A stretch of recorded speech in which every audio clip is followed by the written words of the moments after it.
ngomong ke apa kasih ngomong bangunnya selesai makam budak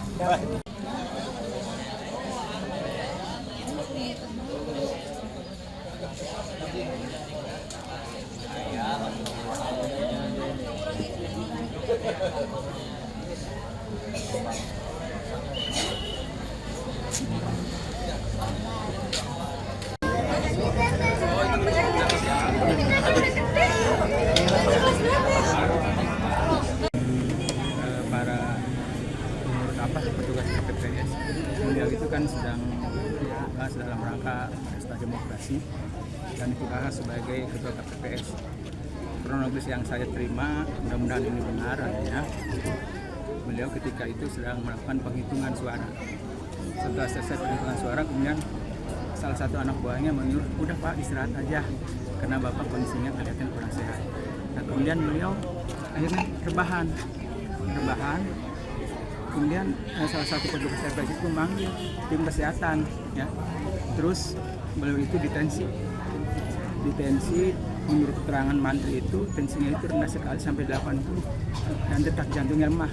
Kemudian tindak lanjutnya untuk mengantisipasi kejadian yang lebih parah, beliau itu dibawa ke puskesmas, sempat di puskesmas, ya. Dan alhamdulillah ketika itu perkembangannya baik di puskesmas, ya.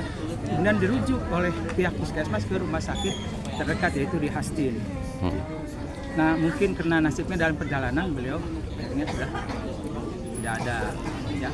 Untuk menghindari kepenasaran keluarga, akhirnya dia langsung dibawa ke rumah sakit ke pihak dokter juga dicek apakah benar dia itu sudah tidak ada. Begitu. Sebelumnya memang ada riwayat penyakit, Pak? Alhamdulillah beliau itu sehari-hari sehat. Kan kegiatan seharinya beliau itu ngajar di SMP 1 Cibuaya sebagai guru honorer. Sehat, seharinya sehat. Meninggalkan istri atau kedua? Dia meninggalkan seorang istri dan 2 orang anak perempuan. Yang satu udah lulus SMA dan yang satunya sekarang sedang mondok di di daerah mana ya? Pesantren ya? Daerah Tangerang. Iya, dari Tangerang seperti itu. Pak, beliau sering ikut jadi ketua KPPS atau gimana? Memang dia selalu aktif dalam kegiatan seperti itu. Bahkan kemarin juga ketika pemilihan presiden dia juga ikut tampil dalam sebagai anggota KPPS. Memang aktif dalam kegiatan.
Satu gimana, Pak?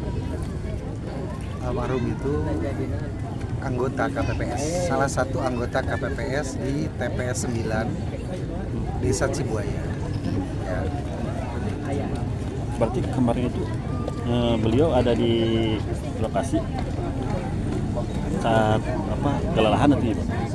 Sepertinya kelelahan. Karena dari hari Selasa beliau almarhum itu memang sudah mempersiapkan segala sesuatunya, mulai dari meja terus juga dan lain-lain beliau persiapkan. Dan informasi malam Rabunya itu beliau gotong-gotong meja dengan anggota yang lain. Demikian. Nggak ada keluhan Pak yang mengeluh atau gimana? Tidak ada. Sehat-sehat aja. Bahkan pagi pun sempat sarapan jam 6 setelah sholat subuh karena dia jualan nasi ya. Ada nasi yang mau dijual dimakan di sarapan pagi dulu.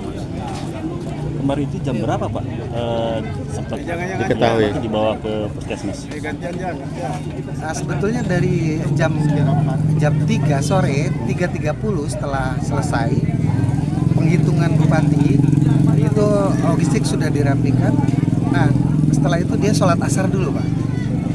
Kalau beliau itu tidak pernah meninggalkan sholat 5 waktu.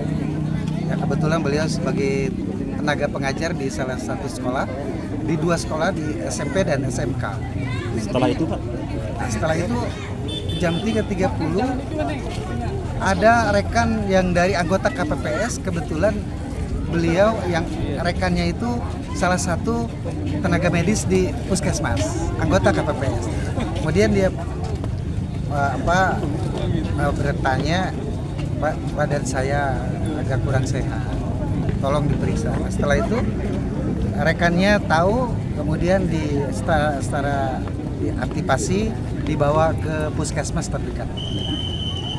Pak, kalau dari KPUD sendiri ada asuransinya nggak Pak? Oke, untuk lembaga badan ad hoc di seluruh Indonesia ya. Kebetulan saya anggota dari panitia PPK Kecamatan Cibuaya. Juga ada 11 desa. Ada 651 KPPS di Kecamatan Cibuaya. Nah, jadi semua penyelenggara itu sudah dijamin kesehatan dalam pelaksanaan tugasnya itu oleh BPJS. Itu ada santunan yang memang diberikan. Gitu. Besarannya berapa Pak?